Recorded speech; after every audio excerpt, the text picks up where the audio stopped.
So a message for all of you young people as we are. We have been taught that children basically are only costly, that we shouldn't have kids because the world is getting overcrowded and we're not going to have food and the landfills are bursting. Okay, I understand that. But Yahuwah said the first commandment of the scriptures, be fruitful and multiply. That is first given to the animals in Genesis 1:26, and then it is repeated again to Adam and Chava. One of our goals is to keep populating this earth. Because for a person to be saved and enter the kingdom of Yahuwah, this person needs to be alive first. Well. Shalom, y'all. Episode 20. Finally. We have made it. It's official. We made it. We are professionals now. Where's my plaque? Where's my diamond play button? Like you know what I mean? Like this is, Where my Bugatti at? Like I can't even walk outside anymore, dude. I can't even go to Chick-fil-A. I can't go to the grocery store, nothing without getting swamped. Yeah, everybody recognizing us. It's crazy. Like, yo, aren't you that love apple guy? Aren't you that dude obsessed with the love apples? Yeah. Like, I prefer to be known as a love apple connoisseur. You know what I mean? It adds an umph to it. To each their own. Let me take a sip of this water. If you guys don't know, let's do it together. L'chaim. You guys may not know, but I spent like an hour. I wasted Yoshi's time. Man had enough time to go make a sandwich. He went and used the potty.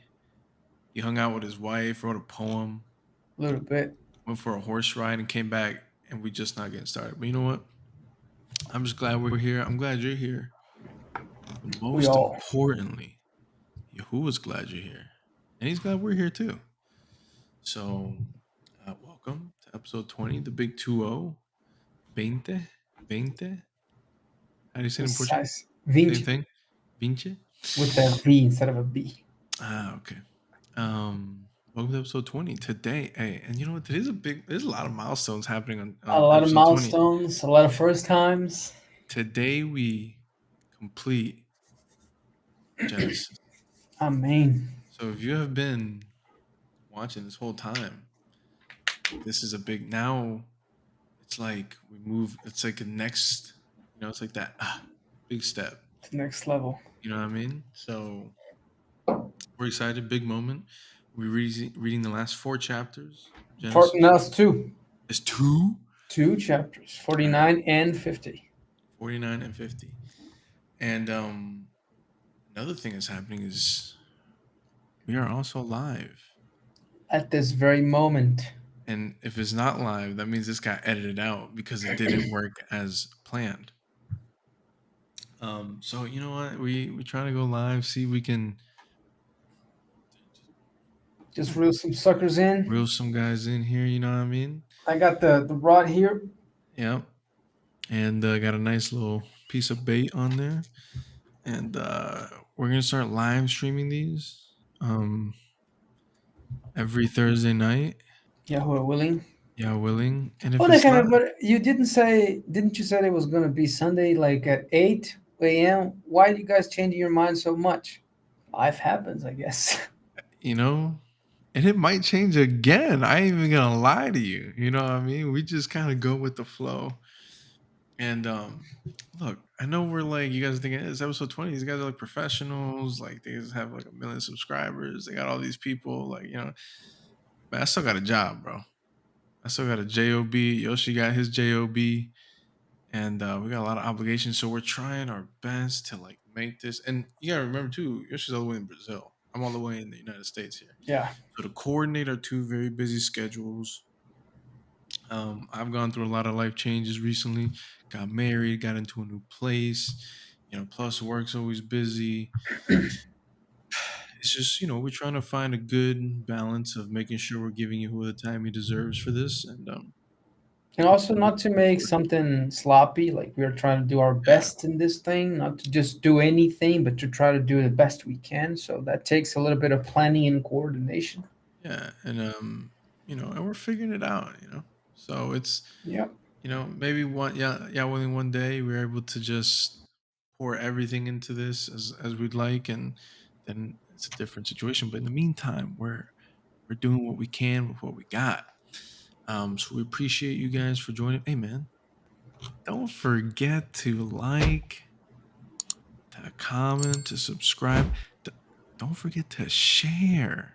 Sh- You know what the old adage is, man? Sharing is Caring. caring. And I know you guys care. I know. And also, comment, guys. Y'all ain't making no comments in these videos. Yeah, there's 41 of you guys. Like somebody's got to comment At something. least 41 comments, At minimum. least just say hi. Just say bye. Just say, Whatever. Yoshi, that's a nice sword you got back there. That's a nice drum set. You know what I mean? Yeah. Nechemyah, when are you gonna hang your painting? You know what I mean? Something. Just comment something, dude. So, yeah, man. Like, comment, subscribe, share it with some friends, share it with family, share it on social media. We really appreciate it. It help us a lot, and it helped get Yahuwah's message out there. So I enough mean, lollygagging. Let's get to what really matters. Today we're reading in Genesis 42, 49 49. and 50. Is there ever a day Nehemiah will get it right? I guess you have to keep finding out or tuning I in to find out. mean, I think these love apple testings are taking its toll on your head. I am your counselor. I kind of have the right. Yeah, but if you cure me, then you're out of a job. So you can't like it's like big I'm pharma, working. I'm working myself out of a job, but in the long term, you know what I'm saying? right? You just gotta Slowly but stretch it out. surely. It's like big pharma, Like you Yeah, give us the medication so we can keep getting. Anyways, we're not gonna get into that. I'm not sure. saying anything, man. I'm just saying what I'm saying. You know what I'm saying? Gotcha. So let's go ahead and get that Genesis 49 and see what kind of happens. What's the renewed covenant portion? We actually have Genesis 49 through 50, then Exodus 1 through 2. Ah, okay, so it's still for okay, Yeah, perfect. So we get to go into Exodus today. yeah. We can Man, actually get into it. oh man, I'm excited. I got the, you know what I mean? I'm just like ready to go. Bam. Right there. Now, So Genesis 49, and we are finishing the book of Genesis tonight, Yahuwah willing, if we don't drop that in the next 15 minutes. So I hope not that quick. let's do it. You ready, my brother? Yes. You're reading first? Yeah, I'll read first. Odds are mine. All right, let's get it. So, and Yaakov called to his sons and said, gather yourselves together, that I may tell you that which shall befall you in the Yamim HaAcharonim, in the last days. Gather yourselves together and listen, you sons of Yaakov, and listen to Yasrachal your father. Reuvan, you are my Bachor, my firstborn, my might and the beginning of my strength, the excellency of dignity and the excellency of power. Unstable as waters, you shall not excel, because you went up to your father's bed, then you defiled it. He went up to my couch. Shimon and Lawi are brothers. Instruments of cruelty are in their dwellings. O my being, come not into their secret. Let not my kavod, my glory, be united to their kehillah, their congregation. For in their anger they killed the man, and in their displeasure and self-will they hamstrung an ox for pleasure. Cursed be their anger, for it was fierce, and their anger, for it was cruel. I will divide them in Yaakov, and scatter them in Yasrahal. Yahudah, you are he whom your brother shall praise. Your hand shall be on the neck of your enemies. Your father's children shall bow down before you. Yahudah is a lion's whelp. From the prey, my son, you have gone up. He stooped down. He couched as a lion and as an old lion. Who shall rouse him up? The scepter shall not depart from Yahudah, nor a lawgiver from between his feet, until Shiloh comes and the things reserved for him. To him shall the gathering and the expectation of the nations be. So, who is this Shiloh guy? You asking Basically, it me? Oh, starts. Basically, yeah, I was asking you and everybody else together. But uh, basically, the definition of an apostle comes from this word, Shiloh, Sholiach, a sent one. So we were talking about who before? Yahudah, the tribe of Judah. So basically, this Shiloh guy, he needs to come and he shall be the hope and the expectation of the nations. And who is from the line of David, that is from the line of Judah, that is and was and will ever be the expectation of the nations? Messiah, Messiah Yahusha. At this point, he was just known as the word of Yahuwah, or Davarti Malkitzedek, or my word Melchizedek. So at this point in this prophecy, this was thousands of years in the future. And we are talking about the Messiah also, because in the book of Romans is one of the best ones to get this as an example. It is written that we are adopted children of Yahuwah, and we are adopted by this Shiloh's actions adoption. We are not brought forth children of Yahuwah because we are from the dust. He is not from the dust. He made us from the dust. But this man, this Yahusha, before he was known as Yahusha, he basically had purchased us before the foundation of the world. So even here in the book of Genesis, and we've seen Yahusha the Messiah in the first verse of the first chapter of Genesis, but throughout the Tanakh or the Old Testament, we see not only the person of Yahusha, but everything that he was to accomplish. And this verse resonates a lot with me, at least, because look at the verbiage. To him shall the gathering and the expectation of the nations be. So he is going to do the gathering once he comes, and he is the sent one of the Father. So to me, that is a beautiful picture of what Yahushua was coming to do: gather and be the expectation, be the hope of the nations. Because in him there is no more Greek, nor Jew, nor Aramean, nor male, nor female, but everybody through Messiah can and is saved by his resurrection. By the blood we are cleansed, but by the resurrection we are saved. So just wanted to throw this out there for everybody. Verse 11. Binding his foal to the vine and his donkey's colt to the choice vine. He washed his garments in wine and his clothes in the dung and the blood of grapes. His eyes shall be red with wine and his teeth white with milk. Zavulun shall dwell at the haven of the sea, and he shall be for a haven of ships, and his border shall be to Sidon. Yissachar is a strong donkey, couching down between two burdens. And he saw that rest was good, and the land that it was pleasant, and bowed his shoulder to bear, and became an avad, a servant to tribute. Dan shall judge his people as one of the tribes of Yasrachal. Dan, by the way, means judge. Dan shall be a serpent in the darach, in the way, an adder in the darach that bites the horse's heel, so that its rider shall fall backward. I have waited for you, Yahuwah, O Yahuwah, God. A troop shall overcome him, but he shall overcome at the end. Out of Asher, his lacham, his bread shall be fat, and he shall yield royal dainties. Naphtali is a deer let loose. He gives beautiful words. Yahusaf is a fruitful bough, even a fruitful bough by a well, whose branches run over the wall. The archers have severely grieved him, and shot at him, and hated him. But his bow abode in strength, and the arms of his hands were made strong by the hands of the mighty Elohayim of Yaakov. From there comes the shepherd, the stone of Yasrachal. Even by the Al of your Abba, your father, who shall help you, and by the Almighty, who shall bless you with blessings of the Shamayim above, brachot, blessings of the deep that lies beneath, blessings of the breasts and of the womb. The blessings of your father have prevailed above the blessings of my ancestors to the utmost border of the everlasting hills. They shall be on the head of Yahusaf and on the Keter, the crown of the head of him that was separate from his brothers. Benjamin shall tear as a wolf. In the bokar, in the morning, he shall devour the prey, and at Lila, at night, he shall divide the plunder. All these are the 12 tribes of Yasrachal, and this is what their Abba spoke to them and blessed them. Everyone according to their bracha, he blessed them. So basically, all these is a compilation of what would happen to the 12 tribes of Yasrachal in the future, near and far future. And there are a few studies. I believe even Shalom made a study about this, that through this prophet, this whole gigantic prophecy here in Genesis 49, we can have a some sort of a pretty good idea of who belongs to which tribe based on the characteristics said here for each tribe of Yisrahel. Because nowadays we don't have any records that can verify by last name, and also we had a lot of pogroms, a lot of exiles, a lot of Holocaust, a lot of persecution. So a lot of people had their names changed. So we technically have no idea who belongs to what tribe.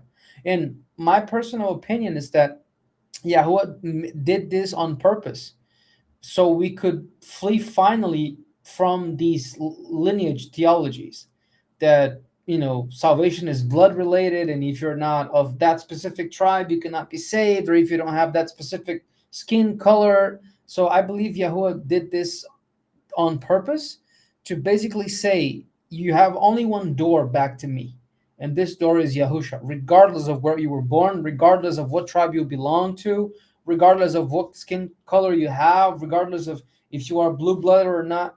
So, my opinion, Only blood that matters is Messiah's blood. yeah, his is the only blood that kind of covers for sin perpetually. What chapters? 20 29. We are Genesis 49 through 50. 29. And he charged them and said to them, I am to be gathered to my people. I'm going to die now. Bury me with my forefathers in the cave that is in the field of Aphrom the Hittite, in the cave that is in the field of Machpelah, which is before Mamre, in the land of Canaan, that Abraham bought along with the field of Aphrom the Hittite for a possession, for a burial place.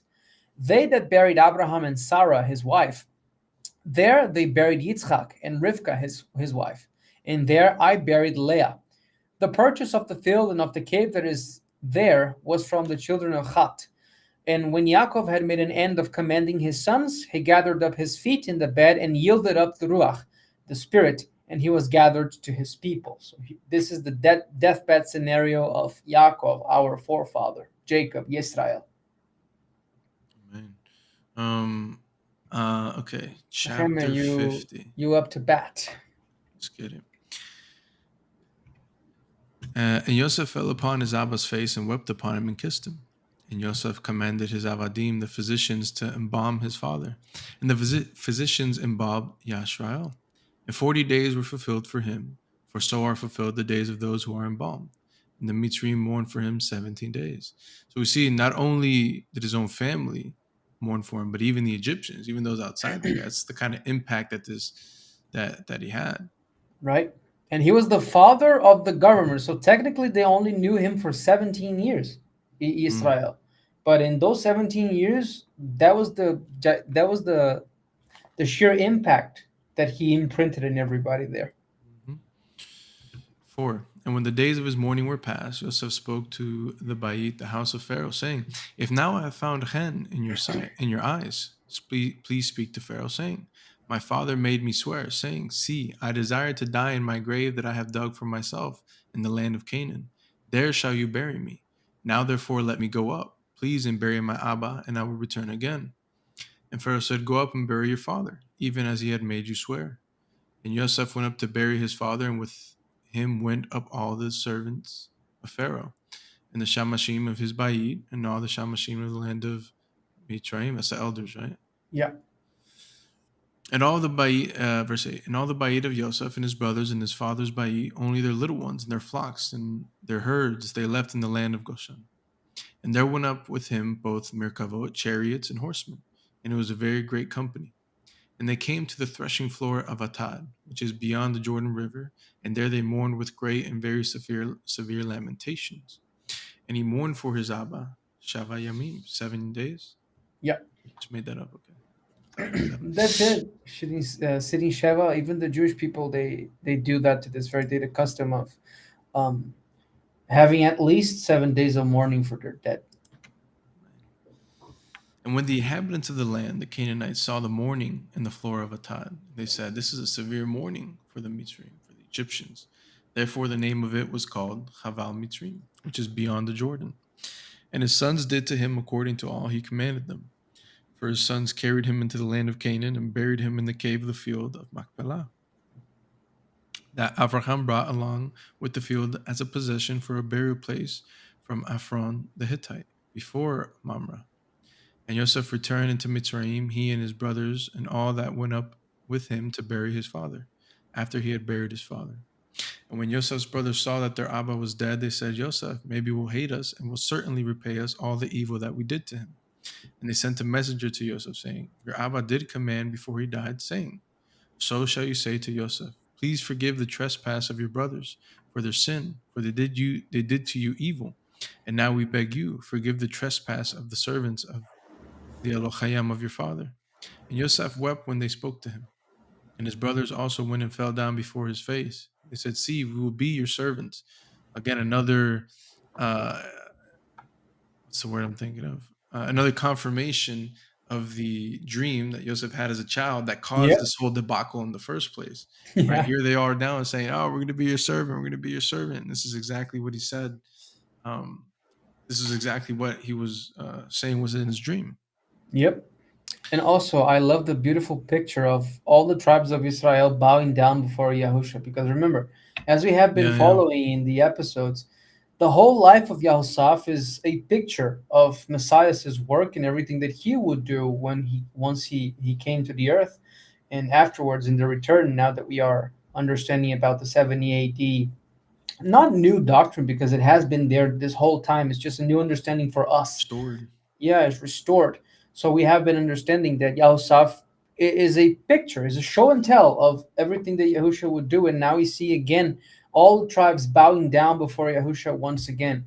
Our Father has been buried, and please don't avenge us for all the evil that we have done against you. And yet, what did Yahusha say? Forgive, Father, for these don't know what they do.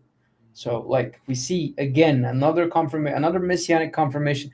If the scriptures, if you are reading the scriptures and you cannot see Messiah, there is a problem with that because the scriptures have to point to Messiah. It's all about the redemption of us. It's all about of His perfect work and everything that He accomplished, so we could be justified with Him. So, to me, that's beautiful.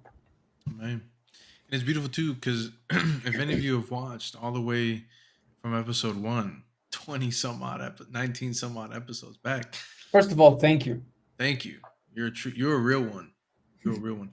Um, what was the whole point of us? What was the whole thing we're trying to accomplish with this podcast? Was to start was reading through this parsha, reading through the first covenant with this renewed covenant, is connecting Messiah. Can we find the Messiah?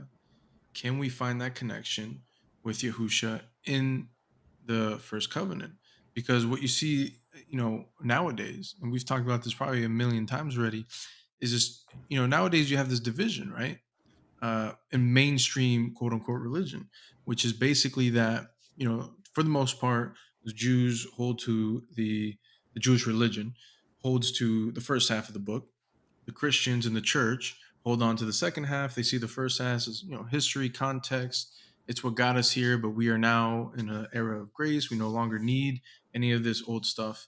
And what we're willing trying to accomplish is show that it's not, there is no separation. It's a fulfillment, it's a connection, it's one entire picture. Yep. And when you see the scriptures as one entire picture, as opposed to just looking at a corner here, a corner there, a corner, you have a much better understanding and you have a much better connection to your Messiah, to Yahuwah, and to who you are as an individual in your faith.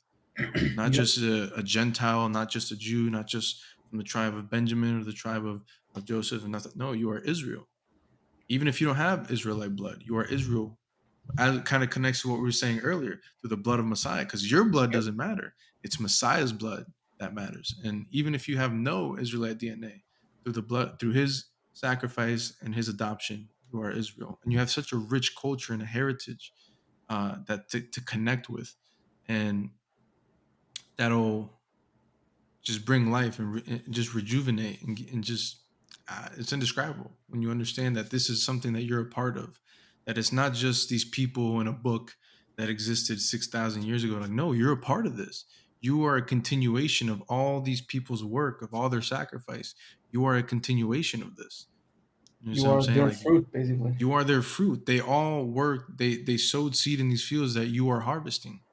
And that is the responsibility we have, is to continue in that work, to Yeah. bring more people, to wake more people up and say, no, this is who you are. This is what you have. Look at this inheritance that has been left to you.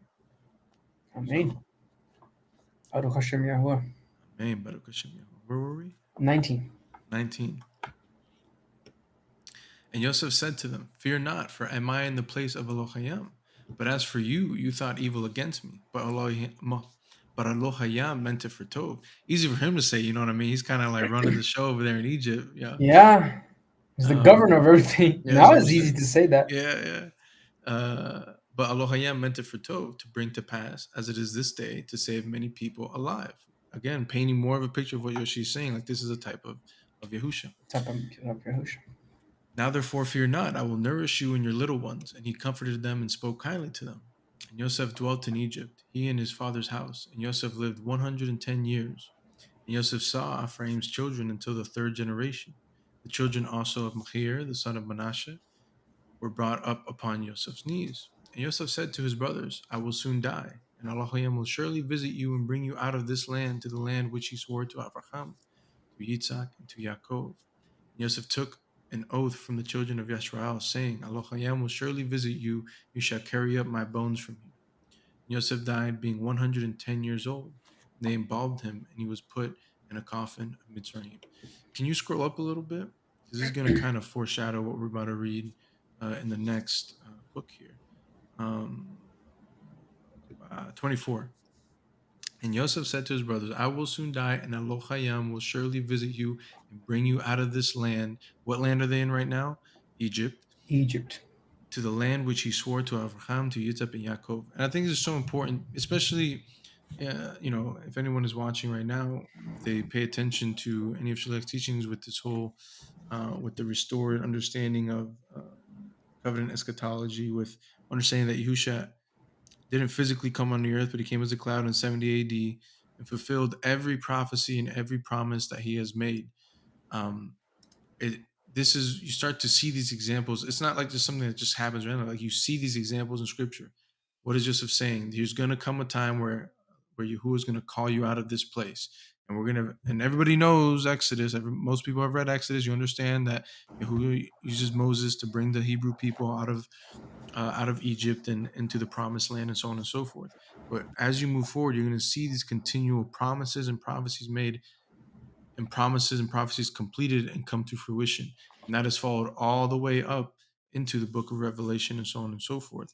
Because Yahuwah does not speak empty words, and he's not a man nor the son of man that he should lie. When he tells us he's going to do something, when he tells us he's going to be at a certain place at a certain time to do a specific purpose, he is a Yahuwah of his word. So, Amen. And also to fit in with what you're saying. Basically, we always read about the land of Canaan, this physical land that has a physical name and a physical location. But remember, this principle that we are going to read in the next few weeks, Yahuwah willing, of Exodus 25:40. And I know I'm, jumping the gun a little bit, but that is the principle of do according to all the patterns that I showed you in the mountain, because they are mirrors of the patterns in the Shamayim. So what is my point with this? If we have a Canaan below, we have a Canaan above. And what does Hebrews 11 say about this? For our forefathers, they looked for a city whose foundation the builder and maker is Yahuwah. In other words, they were not, of course, they were promised the physical land, yes, to establish the nation. But our end goal, as Nechemyah was saying, this is but a picture. This is a mere picture of this whole thing. Our focus is the New Jerusalem, and the New Jerusalem is where Yahuwah dwells, and Yahuwah is nowhere near the current Jerusalem there in Tel Aviv and Haifa or whatever, in the physical land of Israel. He lives in a set apart place, and it is to that place that we should be journeying towards. So yeah, Hebrews backs up what we were trying to say here. a Now we big go, moment, moment here. in gigantic moment. Now let me just backtrack because we need to go to Exodus chapter 1 now. If anyone's on the live stream, right? We just read through Genesis, and we just finished the last two chapters. Now we're going to go into Exodus 1 and 2. on the live stream we don't have the scriptures up just because of the format. Maybe one day we'll get it together and we'll be able to fix it. Yeah, But in the meantime, you should get your scriptures. Follow along. We're in Exodus 1. let's do it. And And today about to be a little short and sweet because we are finishing Genesis and also starting the book of Exodus. And Yahuwah willing, soon enough, we're gonna have like a little treat for you guys and for us at least, yeah, where we're gonna do like a special video, probably recorded, not live, but a special video nonetheless about our testimonies, talking about our lives and how we ended up here, basically. yeah, yeah. So today is a little short and sweet, shorter than it is normally. All right. So Exodus 1, Shemot 1. And this is to say, why are the books of the why are the names of the books the way they are? Because of normally the first sentence. So why is Genesis Bereshit in Hebrew? Because that's literally the first word that comes to Beginning. pass. Yeah, beginning, in the beginning. Why is the book of Exodus named Shamot? Because Shamot means names. And the starting line is, these are the names of the children of Yisrachal. So this is how we got to these names that we have in the Hebrew. And of course, for convenient, how do you say conveniency? For For convenience. for convenience, we have like in English or in Portuguese or whatever language that you choose. For instance, why is it Exodus? Because this book talks about the Exodus of the Yes. people, but originally it was based on the first sentence of the scriptures. So Shemot 1. Now these are the names, the Shemot of the children of Yisrachal, which came into Mitzrayim, Egypt. Every man in his household came with Yaakov, Jacob. Reuven, Shimon, Lawi, Yehuda, Yisachar, Zevulun, Benjamin, Dan, Naphtali, Gad, Asher, and all the beings that came out of the loins of Yaakov were 75 beings. For Yahusaph was in Mitzrayim already. And Yahusaph died, and all his brothers, and all that generation. And the children of Yisrachal were fruitful and increased abundantly and multiplied and became exceedingly mighty, and the land was filled with them. Now there rose up a new king over Mitzrayim, who knew not Joseph. And he said to his people, see, the people of the children of Yisrachal are more and mightier than us. Come, let us do wisely with them, lest they multiply, and it come to pass that when there comes upon us any war, they join with our enemies and fight against us and then leave the land. So a message for all of you young people as we are. We have been taught that children basically are only costly and don't value for nothing, and that we shouldn't have kids because the world is getting overcrowded and we're not going to have food and the landfills are bursting. Okay, I understand that. But Yahuwah said the first commandment of the scriptures, be fruitful and multiply. That is first given to the animals in Genesis 1:26, and then it is repeated again to Adam and Chava. One of our goals is to keep populating this earth, because for a person to be saved and enter the kingdom of Yahuwah, this person needs to be alive first. So this is part of our job, to have children. And it is written in the scriptures, I just don't remember the address of it, but it is written that the children of men are the inheritance that Yahuwah gives to us. So I say this having thought about children very, very badly before. I used to frown upon, this idea. I didn't like that idea. Didn't enjoy that thought. Let's put it that way. But I've come to understand, and I'm still in the process of understanding that, despite the fact that sometimes we think about it and we don't like the idea, this is part of our job. This is part of what Yahuwah expects of us. One Right. of the reasons why Islam is conquering Europe is because of this. The plural Hmm. marriage is not contested because everybody is afraid of them. Nobody's, up to par to say anything. They have multiple wives, multiple children. The next 2 or 4 generations, all the European parliaments are going to be Islamic. So we could do the same, but we are still holding on to those Greco-Roman ideas that children are devils and we're not supposed to have them, and we are supposed to be independent and let our generations and our lineages die. So technically, it's upon us. it's an anti-human perspective that I feel like has definitely taken root in this generation and these upcoming generations. When you're ready to make those babies, Yoshi, let me know. I'll get you some love apples, free of cost. You know what I Of mean? course. But yeah, it's just especially, and I don't want to get too deep into this covenant eschatology because I am not well versed enough to We go are in not. depth into that. Yeah, we are not well versed enough to get into depth into that.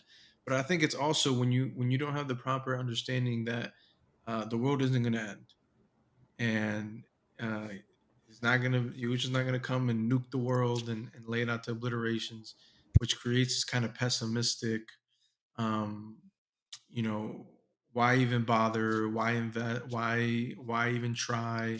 Who cares? Kind of nihilistic attitude. And you understand that this earth is going to continue on. This is Earth is Yahuwah's field. We are his crop, and this is where he comes to harvest, to plant it, to harvest. Yep. And why would he destroy his garden? Why would he destroy his vineyard? Makes no He sense. uses this to raise up his crop so he can harvest it in due season. And when you have that understanding, it gives you more of that hope to like, no, let me create uh, let me be fruitful and multiply. Bring more children that can I can raise up in stewardship for Yahuwah to bring more light into this world, and not just kind of leave it as forsaken and it's gonna be blown up and the Earth is gonna crash into Mars and it's just GG. You know what I mean? Like no, like Yeah. there we need to do the work here. The harvest is plenty, but the workers are few. Like we need more workers. And this anti-human view, which whether it's through AI and this whole transhumanist perspective, not to get into this whole, like Cyberpunk conspiracy, perspective. cyberpunk vibe or anything like that, but it's very evident. Like you see it all the time. I mean, I'm only 28, but I have so many friends. Or you see it all the time on Twitter, on X, on social media, on Reddit. Everybody talking. I can't. I'm not having kids. I can't afford kids. I can't do this. I can't do that. And it's all fear based. And we know that Yep. that fear isn't from Yahuwah because Yahuwah hasn't given us the spirit of fear, right? Yep. So we know that's of the enemy, and that's sometimes like you don't have to end a population through war, through famine, through disease. You see what's happening, like Japan, right? Yeah. Their population is collapsing, A lot and of old people, not a lot of new people. yeah, yeah, and so anyways, be fruitful, multiply, man. Have some Yeah. babies. And If Yahuwah also blesses you, have them. and also the market. Why do you think the housing is so expensive? Nobody can buy houses, nobody can have children if because they don't have a roof to put over these children's head. Yeah. And then that's the slippery slope. So verse 10 again. Come, let us deal wisely with them, lest they multiply, and it comes to pass that when there come upon us any war, they join with our enemies and fight against us and then leave the land. Therefore they did set over them taskmasters to afflict them with their burdens. And they built for Pharaoh the treasure cities of Pitom and Ramses. But the more they afflicted them, the more they multiplied and grew. And they were grieved because of the children of Yasrachal. And the Mitzrim, the Egyptians, made the children of Yasrachal to serve with harshness. And they made their lives bitter with hard bondage, with mortar and with brick and with all manner of service in the field. All their service, which they made them serve with, was with harshness. And the Malach, the king of Mitzrayim, spoke to the Avri midwives, the Hebrew midwives, of which the name of one was Shifra and the name of the other Pua. And he said, when you perform the office of a midwife to the Hebrew women and see them upon the stools, if it be a son, then you shall kill him. But if it be a daughter, then shall she live. But the midwives feared Elohayim and did not obey what the Malach of Mitzrayim commanded them, but saved the male children alive. And the king of Mitzrayim called the midwives and said to them, why have you done this thing and have saved the male children alive? And the midwives said to Pharaoh, because the Avri women are not as the Mitzri women, the Hebrew women are not as the Egyptian ones, for they are lively and are delivered before the midwives come in to help them. Therefore Elohim dwelt well with the midwives, and the people multiplied and became very mighty, very mighty. And it came to pass, because the midwives feared Elohim, that he made them houses. And Pharaoh charged all his people, saying, every son that is born to you, him shall you cast into the river, but every daughter you shall save alive. Chapter 2. And there went a man from Bait Lawi, from the house of Levi, and took as a wife a daughter of Levi. And the woman conceived and bore a son. And when she saw that she was a beautiful child, she hid He him. he was a beautiful He was a child. beautiful child. Sorry, I don't mean to misgender. She hid him three, hold on, 3 months. And when she could no longer hide him, she took for him an ark of wicker and coated it with slime and with pitch and put the child inside. And she laid it in the reeds by the river's bank. And his sister stood far off to know what would happen to him. And the daughter of Pharaoh came down to wash herself at the river, and her female servant walked along by the riverside. And when she saw the ark among the reeds, she sent her servant to get it. And when she had opened it, she saw the child. And see, the baby wept. And she had Rachamim, had mercy on him, and said, this is one of the Avri children. Then said his sister to Pharaoh's daughter, shall I go and call you a nurse from the Avri woman, from the Hebrew women, that she may nurse the child for you? And Pharaoh's daughter said to her, go. And the servant went and called the child's mother. And Pharaoh's daughter said to her, take this child away and nurse it for me, and I will give you your wages. The woman took the child and nursed it. Which is something I always found weird. Like, I mean, I guess in this case it's not super weird because it's like not her physical baby, but like Right. people who like have other like women. I mean, I guess if like maybe you have some kind of medical condition or something, but like if you like could do it, I feel like it's kind of weird like having your baby on someone else's like I mean, the concept of breast. babysitter doesn't start with us. It started with these dudes. Yeah, yeah. I got money. I don't have time for that. Hey, I mean, babysitting is one thing. You know, having your kid, drink milk from some other lady, that's like cheating. That's like But that's the point. It child started like cheating. this. You know what I'm saying? You know what I mean? Yeah, yeah. That's true. Where was I? 8? 9. 9. And Pharaoh's daughter said to her, take this child away and nurse it for me, and I will give you your wages. And the woman took the child and nursed it. And the child grew, and she brought him to Pharaoh's daughter. He became her son. And she called his name Mosheh, Moshe or Moses. And she said, because I drew him out of the water. And it came to pass in those days when Moshe had grown, that he went out to his brothers and looked on their burdens. And he saw the Egyptians smiting the Hebrews, smiting a Hebrew, one of his brothers. And he looked all around, and when he saw that there was no man, he killed the Egyptian and hid him in the sand. And when he went out the second day, see, 2 men of the Hebrews argued together. And he said to them that did the wrong, why did you smite your neighbor? He said, who made you a prince and a prophet over us, a judge over us? Church. Do you intend to kill me as you killed the Mitri, the Egyptian? Moshe feared and said, surely this thing is known. Now when Pharaoh heard this thing, he thought to slay Moses. You know what I mean? But Moses fled from the face of Pharaoh and dwelt in the land of Midian. And he sat down by the well. You know what? I don't know if you ever seen this movie, but every time I read through this, when I was a kid, I watched it was a Disney movie. Yeah, I remember It was that. what was it called? I think a Prince of Egypt or something Prince like of that. Egypt. Yeah, yeah, yeah. And it's funny because in the I don't remember this part in the movie if they even showed like that Pharaoh actually wanted to kill him. I don't I don't think remember, it man. It's showed been that, so long. but I did like that movie as a kid. Yeah, it was a nice thing. I think they still got it on Netflix, I guess. Yeah, but they've made a bunch of weird stuff now. Like they changed Disney. It's weird. I Yeah. don't know. A lot of people don't like Disney. But anyways, more of the stories. I'm just trying to say when I was a kid, animated, it gave me little chills as a kid. So Yeah, it was served for nice. something perhaps.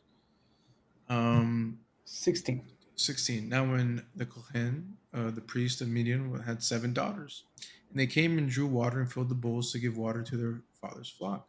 And the shepherds came and drove them away, but Moshe stood up and helped them and watered their flock.